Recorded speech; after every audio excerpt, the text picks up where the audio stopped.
60 G's, baby!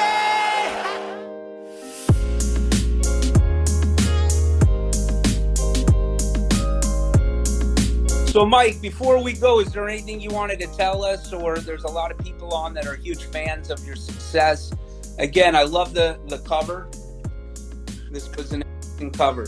I just want everybody to know, the fight is on with me and Holyfield. And Holyfield's a humble man, I know that. And he's a man of God, but I'm God's man. And I'm going to be successful May 29th. Mike.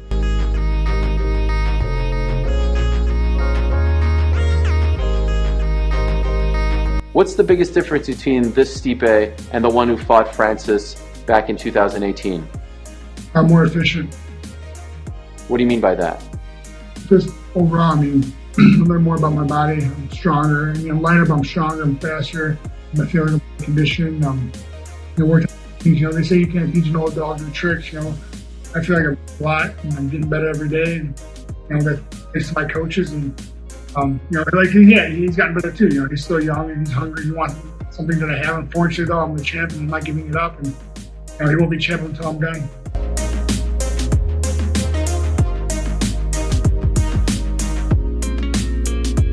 And now, this is truly the moment we've all been waiting for. It's time! Introducing, fighting out of Brownsville, New York, USA, presenting the heavyweight undisputed champion of the world, Iron Mike Tyson!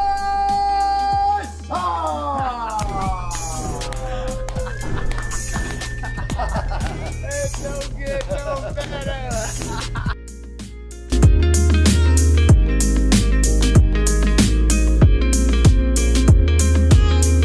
You feel like you have something to prove in this fight, Sean? Yeah, I think I do. I think I'm way better than people think I am. So that's exciting. I get to go prove that to them, but I also get to prove it to myself. I do feel like I have something to prove. I think I'm gonna feel like that every fight. I'm gonna always have something to prove that I'm as good as I say I am, because I talk a lot. I say I'm this good, and then I have to go and prove it. So it's fun.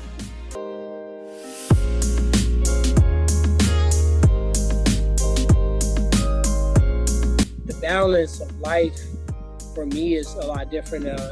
I'm back to the basics, and just whether it's basic technique or the basic, just not going out and just spending money and doing silly and being all out in the streets. The pandemic really put me back at home where I belong, with my kids, and really put me back in focus. And I do feel like those seeds I planted, I feel like the last thorn bushes are gone. Because I trained for those fights. I was ready for those fights. I was prepared for those fights. There's nothing that happened, nothing my opponents did that surprised me. And I was just there. And I was just watching myself lose. And I'm tired of doing that. So my coach has just really been working on mentality. It's not so much a skill set thing with me, or training, or work ethic. Nobody has to push me to work hard. Nobody has to yell at me, call me in the morning, or wake me up. I'm already internally motivated.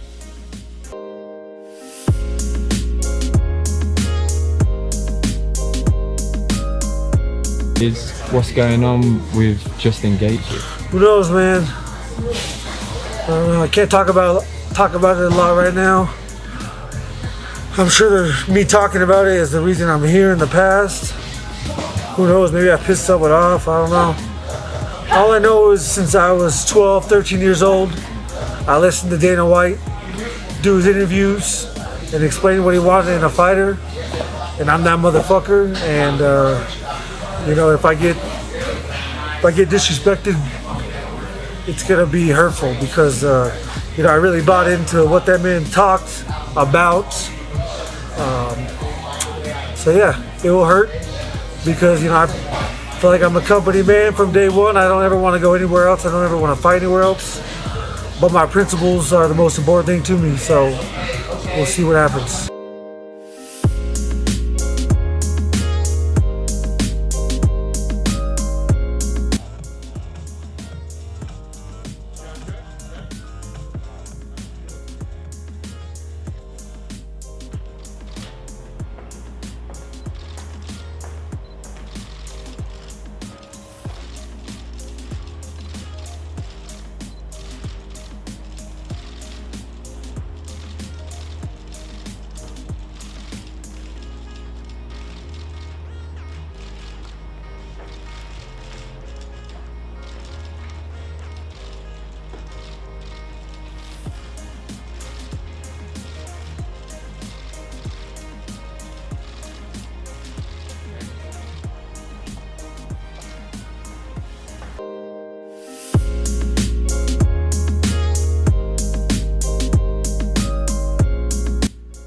always good to be here, guys. Good to speak to you. The pleasure is all ours, as always, Dan. Man, right off the bat, first of all, congratulations on the new show on BT Sport. I have to say, though, we really miss seeing you on Inside the Octagon. Before we talk UFC 260, we have to address the somewhat elephant in the room and get your side of the story. What happened between yourself and the UFC? Can you shed any light on anything, Dan?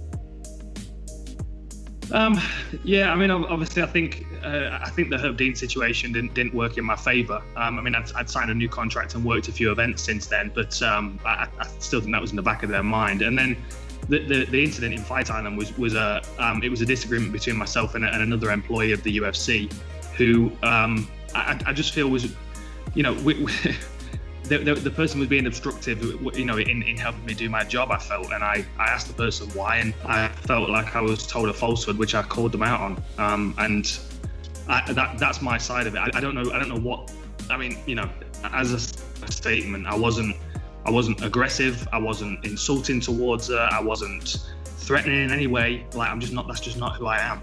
I was forthright and I was to the point, and I asked a question about why opportunities weren't getting through to me when, you know, they previously had done for the past few years. It just felt like a bit of a deterioration of a relationship, and I didn't understand why. Obviously, there was frustration attached to that because my job is to promote the sport and build the sport as much as I can. And, you know, these were media opportunities that I felt would be beneficial especially for my region, for the UK.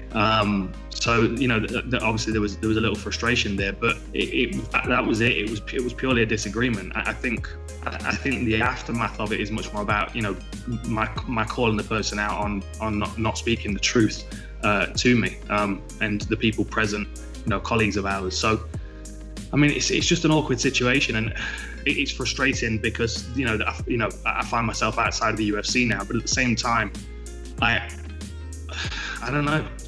The last few weeks, I've just felt so much lighter and freer.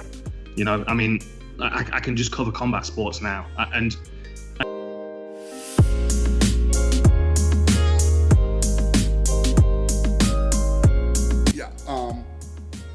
So when you asked about, you know, Dustin wants a rematch, smart. That's what he should do. He should take the rematch, take that fight. It's a big fight for him. Kid's worked hard his whole life, his whole career to be in a position like this, and that's the fight you take. We've been in positions like this before with others who've made the mistake of not taking that fight, and you know, biggest mistake of their lives. July, maybe?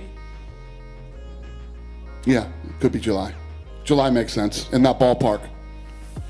And then just last thing for me, where does Justin Gaethje kind of fit in all this now? Because there are a lot. He fits very well in all this. So after this plays out, he's probably next in line. I mean, it depends on what happens with Dustin and Conor. And I mean, you know how that is. Timing is everything when these fights happen. How much damage did the guy who won take, and how long did what kind of personal shit does he have going on, and you know, all that stuff factors into when the next fight would be. So, but I mean, Justin Gaethje couldn't be in a better position.